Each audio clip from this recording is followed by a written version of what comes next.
Okay, so upgrading the Nissan Leaf with some new shocks, lowered by about 25mm. Actually, it's a lie. I just packed it full of stuff. So I've got a printer, computer, etc, stuff that I am moving. So today we are going to be moving stuff on the Nissan Leaf. Hello, James here, and today I am the transporter. I am moving some suspicious leaves in my Leaf across the border between England and Scotland. We're going to be taking a slightly different route so we can fly under the radar. We are going up the A697. Also, today's going to be a very special trip. We are currently at 9,987 miles. And also, this might be one of the few last trips that I will be coming down to Newcastle. But that's another story. So as we split off onto the A697, I just want to share my thoughts and the experience that I've had with this car before we hit the 10,000 miles. And overall, it's been a good experience. It's been a great car. I just want to drive it everywhere. And you can tell that by the amount of miles I've done after 7 months. Because when I actually first got this car on the PCP, my limit for the year was 10,000 miles, and I've already reached it. So what does that actually mean? It just means that for every extra mile that I do when I hand it back, I need to pay 8 pence. So if we calculate it in thousands, so 1,000 miles is £80, which means I would have to pay £80 for every 1,000 miles that I go over at the end of my PCP in 2 years and 5 months from now. And is that a lot? I think that's fairly reasonable. It's not really, I mean, you would pay more than that on petrol to clock that distance. So it's almost like paying the petrol price or a discounted petrol price for those extra 1,000 miles. So I think I'll just keep driving this car. And also, at the end of it, because I actually like this car that much, I'll most likely keep it. It's a great sort of like car for me to commute to work with on a daily basis, and it's been nothing but joy and fun driving this thing, even with the few quirks that it has. And the few quirks being the battery management, or the HTM as I call it, the human thermal management system, where you gotta manage the battery temperature on long distance. But you know, if it wasn't for that, all my videos would be dead boring. It'll be me driving along going, hey look, I made it to A to B, and the battery is still under the car, because I wouldn't know any different.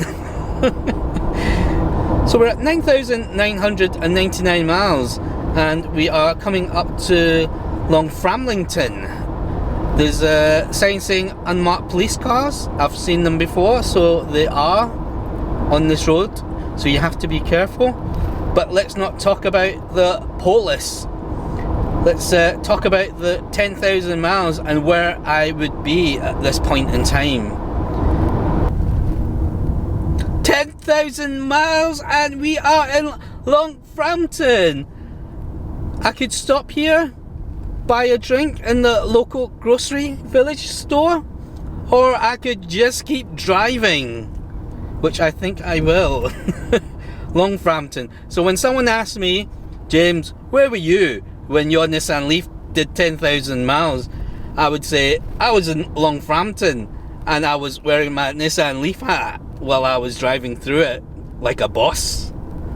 So Longframlington, 10,000 miles, every mile after this 8 pence. So after 10,000 miles, what is my thought on the Nissan Leaf 2.0? And would I have still bought the car back then, knowing what I knew now?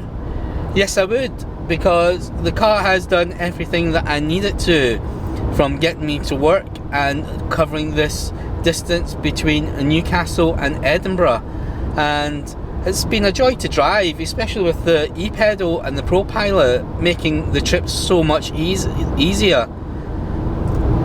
And you can't really ask for more than that. Well, you could, but then it'll cost you more money.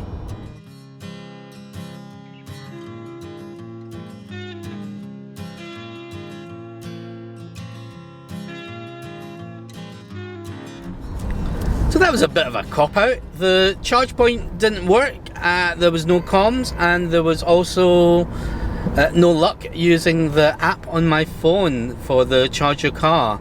It just basically wouldn't connect onto the charger, so I've tagged it on PlugShare, saying that it is not working. And yeah, and then to top it all off, I just noticed that my dash cam wasn't switched on. It wasn't actually, it was slightly unplugged with me moving stuff around in the vehicle. So you wouldn't have saw me going over the 10,000 mile mark. You would just heard me screaming about it. But now that it's back on, you can see that I've done 10,021 miles so far. So we're crossing over the River Tweed and we are heading towards Coldstream Village. And there's actually a golf course here by the looks of it. And there's a lovely sign saying, "Welcome. Scotland welcomes you. Scottish border." So we've crossed the border with our suspicious Leafs in my Leaf, and the charge point is 500 yards away. I think it's actually on the high street, so I need to look out for it. It's a 30 zone, so you got the speed varies a lot going up the A692. And you got a police station here with the lovely old-fashioned police sign, which is pretty neat.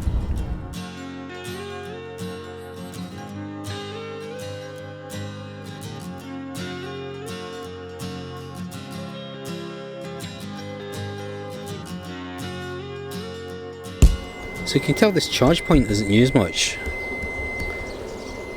There's a lot of cobwebs on these wires and even on the Chademo.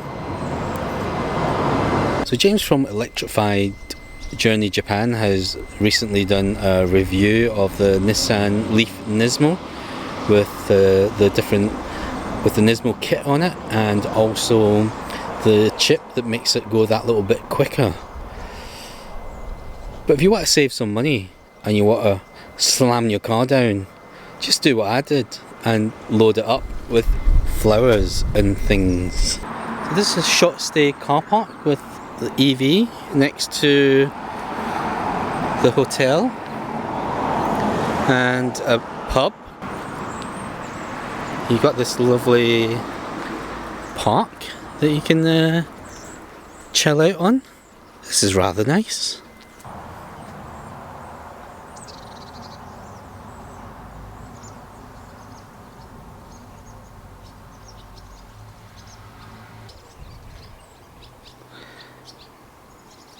It's actually a really lovely view here, even for a overcast day like today. So I can see why people would come to Coldstream for a stop and a charge. You can either come to this little lovely garden here with the monument and overseeing the River Tweed, or head down to the pub across the road, have a nice meal, a drink, non-alcoholic of course if you're driving. And there's actually quite a lot to see here. There's shops and things as well, and there's a hotel here, and from what I can tell the parking's free as well. So for all the slowing down to 30 and speeding up to 60, causing extra heat in the Leaf 40, the view is actually more than makes up for it. And the fact that there's more to do on this route than on the A1 makes it all the more pleasant.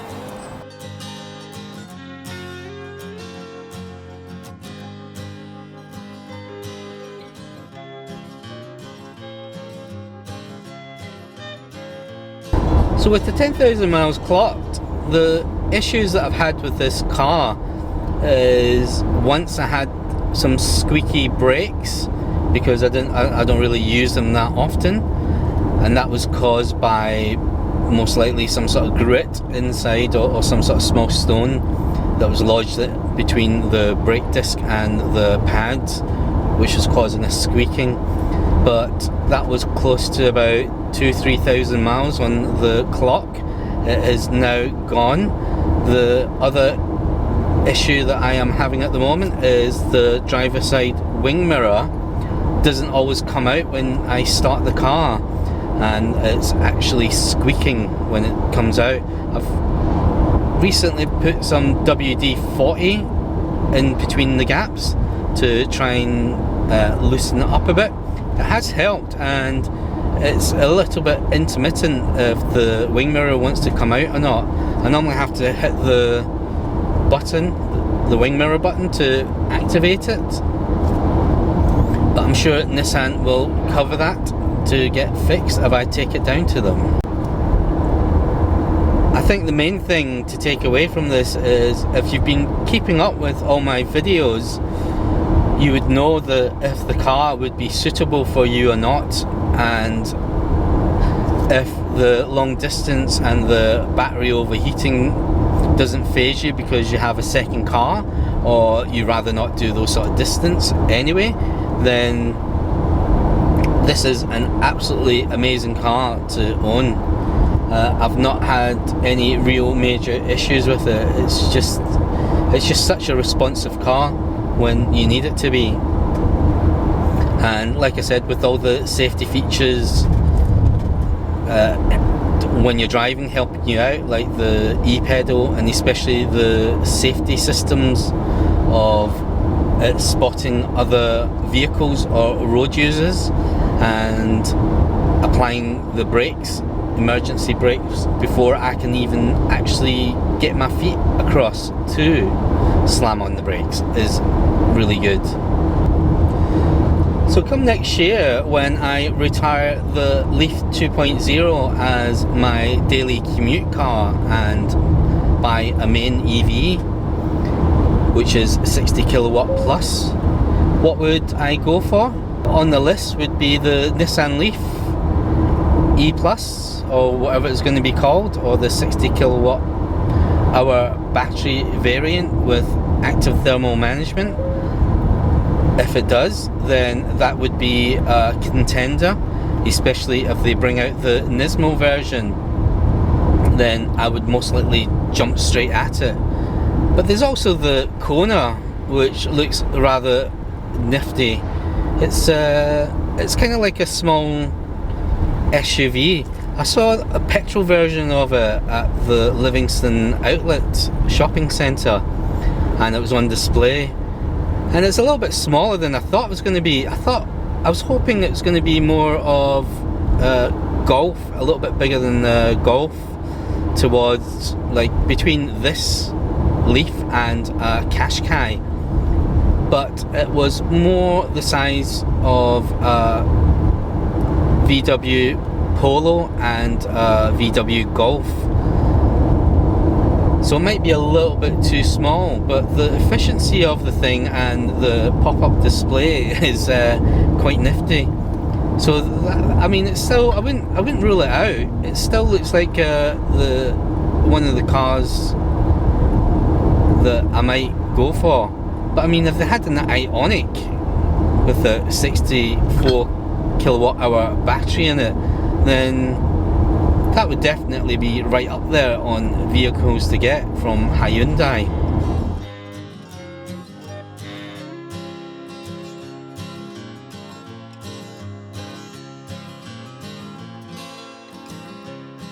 We've made it here to Lauder, which is the last chargeable charge point on the A697.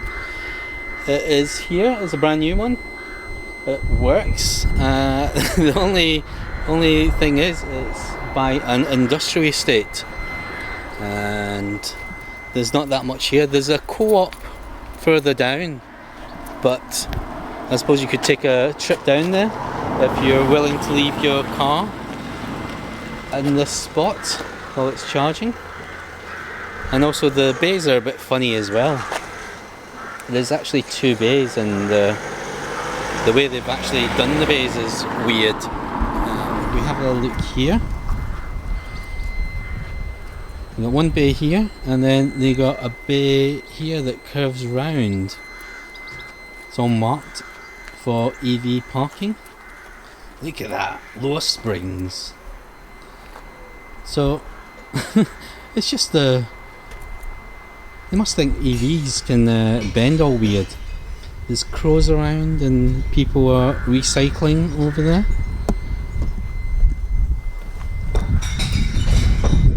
Excellent. So I don't think I'll stop here next time, because you need to come off the road a bit to get here. So I don't think I'll come back to this one. it's a bit naff.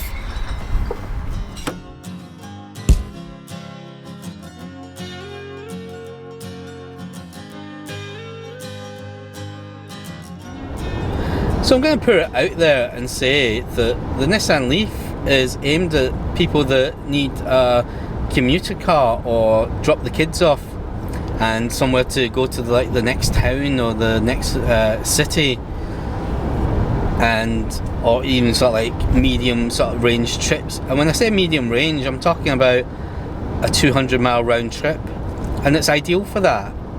And if that's the sort of car that you're after, you know, then you know it's definitely one to look out for.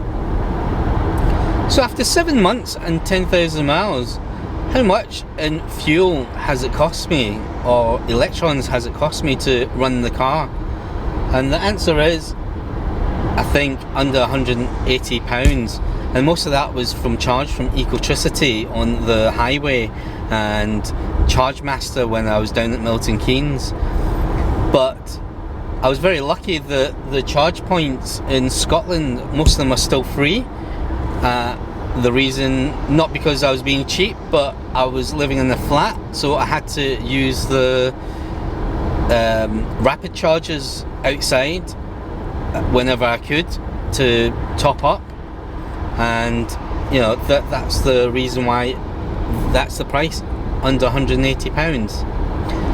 But if we look at it on what it would cost me to run if I had to pay for everything, if I only did home charging and call it 15 pence a kilowatt to charge my car at home, that would mean it would be 38 kilowatts would be roughly what you'd be charging from emptying the car. So multiply that by 15 pence would give us £5.70 to do a full charge of your vehicle.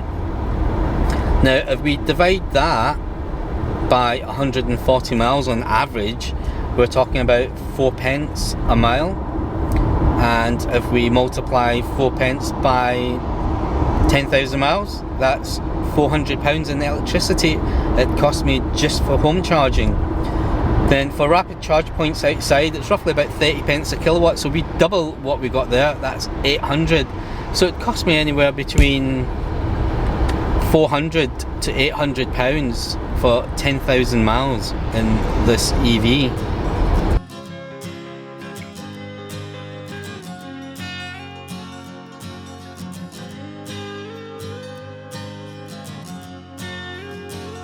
I like to say that the last 10,000 miles has been fun, and I'm glad that I had the opportunity to share it with everybody. And the fact that you guys are still watching is great. The sad news is that this is one of my last trips up and down the A1 or the A697 for a while. But don't worry, I think what I will be doing from now on, now that I've moved up to Scotland, is actually tour Scotland and go to different places and, you know, explore Scotland with you guys in the Leaf 40 till I decide what I'm going to do with the second EV that I'm thinking of getting. But you will have to wait and see what sort of trips that we will do. If you have any places that you'd like me to visit in Scotland, let me know. the North Coast 500 would be something that I'd consider. It'd be fairly epic to do on this car, and to see if we can actually do it with the temperature of the battery being a slight quirk. But until then, I'd like to say thanks for watching, and if you liked the video, please hit the like and subscribe button, and hopefully we'll be touring Scotland